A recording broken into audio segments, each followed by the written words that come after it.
नमस्कार दोस्तों, मेरा नाम है दीपेश शर्मा और आप देख रहे हैं धर्म क्रांति। और आज इस वीडियो में हम बात करने वाले हैं गीता के 12वें अध्याय के बारे में, जिसका नाम है भक्ति योग। इसमें कुल 20 श्लोक हैं, यानी कि 20।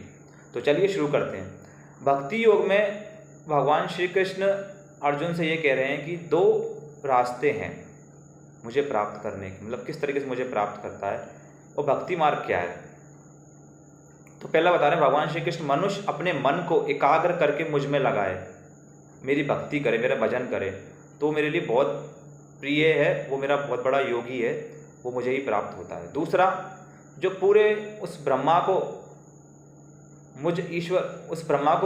मुझ में ईश्वर देखता है, मतलब पूरे ब्रह्मांड को एक मान के, मतलब जितना भी ब्रह्मांड में जितनी भी चीज़ें चल रही हैं पूरे संसार में, पूरे ब्रह्मांड में, उसको उसमें एक ही ईश्वर देखता है। वो तो उसको एक ही ईश्वर है जो कि निराकार है, उसको मान के अपनी इंद्रियां कंट्रोल करता है, इंद्रियों को कंट्रोल करके और मेरी साधना करता है। वो मनुष्य बहुत सर्वश्रेष्ठ है और वो भी मुझे बहुत प्रिय है। तो अब अर्जुन ये पूछ रहा है कि आपने मुझे दो रास्ते बताए, तो मुझे ये बताओ सर्वश्रेष्ठ रास्ता कौन सा है। तो भगवान श्री कृष्ण बोल रहे हैं दोनों ही बराबर हैं, लेकिन किसके लिए क्या बेटर है और किसके लिए क्या बेटर है वो अब बताएंगे भगवान श्री कृष्ण।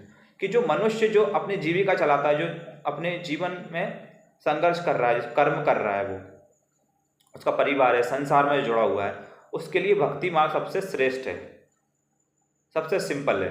कैसे कि आपको अपना से मन को एकाग्र करके और आपकी जितनी भी चीज़ें हैं उनको त्याग करके, मतलब आपका ज्ञान, आपका ध्यान, आपका धन, आपका तन, आपका मन और आपका तप, ये सब कुछ जो भी आपने अचीव किया है अपने जीवन में, वो सब कुछ समर्पित कर दे मेरे प्रति। वो मनुष्य वो सब कुछ जो उसने अचीव किया वो मेरे प्रति समर्पित कर दे और अपना मन, उसका जो मन है वो मुझ में एकाग्र होकर लगाए और मेरा भजन करे, वो मुझे ही प्राप्त होगा। वो मनुष्य द्वारा इस संसार में नहीं आएगा। भगवान श्री कृष्ण ये बता रहे हैं और ये रास्ता बहुत सरल है। और दूसरा रास्ता जो है जिसमें इंद्रियों को कंट्रोल करके, जो उस पूरे ब्रह्मांड को ईश्वर मान के उस प्रकृति को समझता है और अपनी इंद्रियों को कंट्रोल करके जो सिद्धियां प्राप्त करता है, उस सिद्धियों के द्वारा मेरा ध्यान करता है, उन सिद्धियों के द्वारा जो मेरा ध्यान करता है वो ज्ञानी मनुष्य मेरे लिए बहुत प्रिय है। पर ये रास्ता बहुत जटिल है, क्योंकि ये रास्ता आप अकेले नहीं चल सकते। इसमें भगवान श्री कृष्ण बोल रहे हैं इसमें तुम्हें ऋषि मुनियों की या सिद्धियों की, जो भी सिद्धियां जानता होगा, सिद्ध गुरुओं की, एक तरीके से गुरु की आपको आवश्यकता होगी। इसमें आप अकेले नहीं कर सकते, बिना गुरु के आप ये करना संभव है।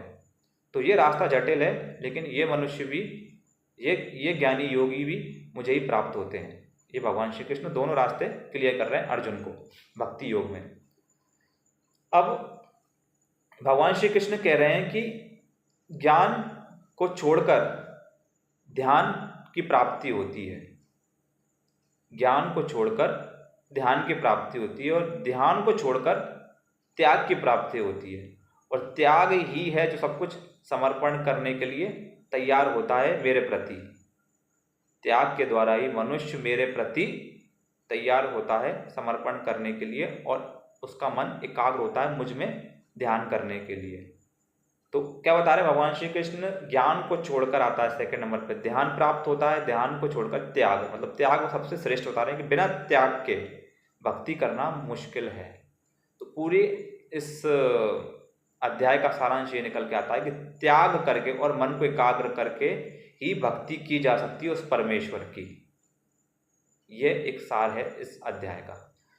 तो ये था अध्याय 12वां भक्ति योग, जिसमें भगवान श्री कृष्ण त्याग के बारे में बता रहे हैं, त्याग के द्वारा और मन को एकाग्र करके कैसे भक्ति के द्वारा भजन करके मुझे प्राप्त किया जा सकता है।